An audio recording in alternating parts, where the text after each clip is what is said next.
Welcome to this explainer. Okay, I want you to picture this in your mind's eye. And I mean, really visualize it in a stunning, cinematic, 4K heritage aesthetic. Imagine the golden, ancient dust of Hebron catching the late afternoon sun. We're standing right inside the sun-drenched tent of the patriarch Jacob. He's looking at his beloved son, Joseph, and he's preparing to send him on what seems like a completely simple errand, just to go check on his brothers. Now, it looks like a standard, everyday father-son moment, right? But what if I told you that unseeing angels are already lining that dusty road, and the shadowy, monolithic gates of Egypt are waiting patiently in the distance? Today, we're going to look at this epic narrative, but we're doing it through two distinct lenses at the exact same time. We're going to put on the hat of the ancient Kabbalist, reading the absolute deepest secrets of the Zohar, and simultaneously, we're putting on the hat of a modern systems architect, analyzing the precise cosmic mechanics at play. We are literally pulling back the veil on the illusion of choice to reveal the architecture of destiny itself. It's going to be a wild ride. So, let's quickly hit our roadmap for this explainer. We've got 1. The visible user interface. 2. Executing the source code. 3. Sephirotic cosmic engineering. 4. Egypt, the prepared container. 5. By the numbers and colors. And finally 6. The complete Pardes journey. Let's get right into it. Starting off with Section 1, the visible user interface. This is the surface-level story that we all think we know. Notice how perfectly these two realities contrast with one another. On one hand, we have the visible user interface. It's the ultimate human family drama, right? You've got toxic jealousy, the spectacular coat of many colors, the terrifying pit, the bitter, unbelievable betrayal by the brothers. If you're just looking at the surface, it looks like a tragic series of human errors and petty rivalries, just a totally dysfunctional family. But if we look deeper, we find the hidden source code, the divine decree. This is God actively, mathematically guiding every single piece on the board to fulfill the ultimate covenant. The family drama, that's just the UI. The cosmic destiny is the actual code compiling in the background.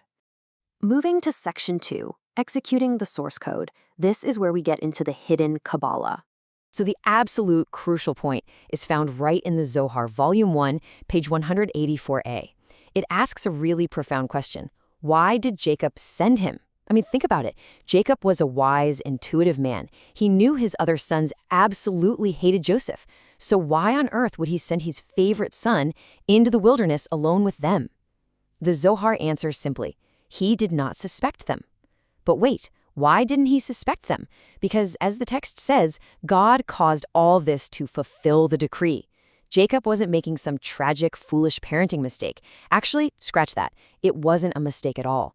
The divine architect actively removed Jacob's suspicion so that the program would execute perfectly.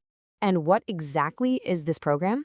Well, as our systems architect would excitedly point out, it's the Bris Bein Habasarim, the covenant between the pieces.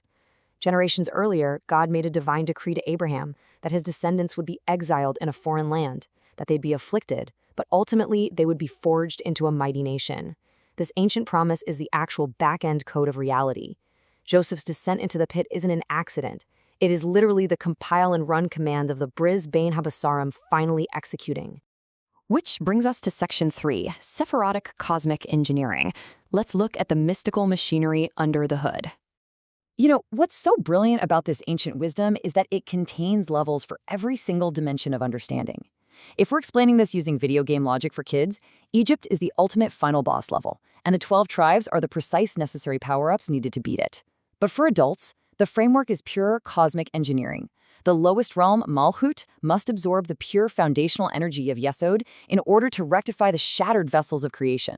It's not just a story, it's spiritual physics. Let's map out the exact schematic of how this works. Okay, here is the exhaustive Sephirotic mechanic at play, and this is absolutely crucial to understand. Keter is the hidden will of the divine, the ultimate unknowable intention. Now, this will uses Gevurah, which is the strict, uncompromising judgment of the decree of exile. Jacob represents Tiferet, the harmonious balance, who must unknowingly send his son. Joseph is Yesod, the righteous foundation, the channel of pure, concentrated energy. And where exactly is he being pushed? Down into Malchut, the ultimate physical receptacle, represented by the dark, incredibly dense reality of Egypt. And hovering over this entire operation is Hesed, the loving kindness and protection, ensuring that while this descent is incredibly painful, it absolutely won't lead to total destruction. Now into section 4, Egypt, the prepared container, the journey into the darkness. Paint this cinematic picture in your mind again. Unseen angels are actively lining the dusty road from Hebron, leading directly toward the shadowy, towering monoliths of Egypt, waiting silently in the distance. The Zohar maps this descent in 3 very precise steps. Step 1. Joseph is sent from Hebron's ancient holy air, actively moving from the realm of Sephirot. Step 2. He gets lost in the field. The biblical text just says, a man found him wandering. But the Zohar reveals this wasn't some random local giving directions, it was the angel Gabriel. Gabriel was positioned perfectly as divine guidance to ensure Joseph didn't just give up and wander back home, but stayed exactly on the execution path. And then, step 3. He is sold into the deep shadows of Egypt, officially entering the realm of Malchut. And this brilliantly illustrates why it had to be Joseph. The Zohar explains that Joseph is the supernal covenant, the tzaddik, the perfectly righteous one. The Shekhinah, the divine presence itself, does not go into exile alone. She only follows the tzaddik. So Joseph had to descend first. He had to be the vanguard to pull the Shekhinah down with him into the crucible of Egypt. Egypt was the necessary, prepared container, a literal furnace meant to forge a massive nation, and the Shekhinah had to follow Joseph there to protect the divine sparks in the middle of all that darkness.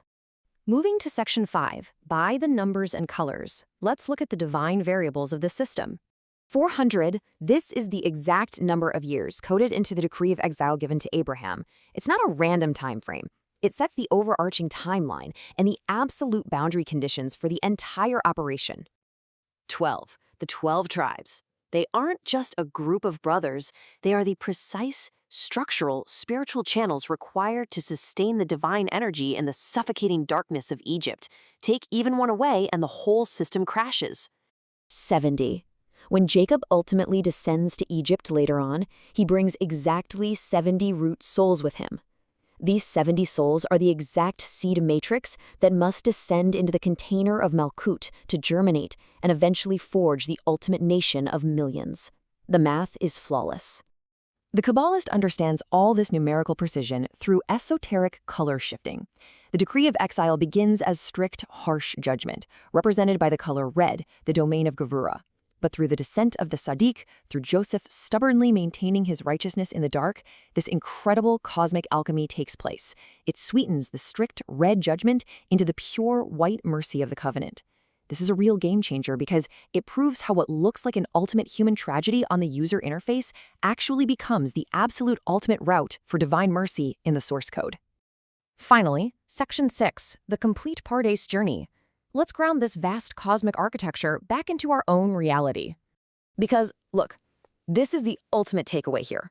When you look at your own life, at your own daily struggles, are you only staring at the UI? If the most painful family dramas, the absolute deepest pits we fall into, and the harsh betrayals we suffer are just the user interface, what hidden ultimate divine decree is executing in the background of your own life right now?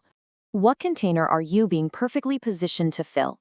Keep that question top of mind this week as we wrap up. Thank you for joining us for this complete journey through the Pardes. We hope these ancient truths help you and your family improve your own dimensions this week. If you enjoyed this full chapter deep dive, please like, subscribe, and share which part of the journey touched your soul in the comments. We'll see you in the next chapter.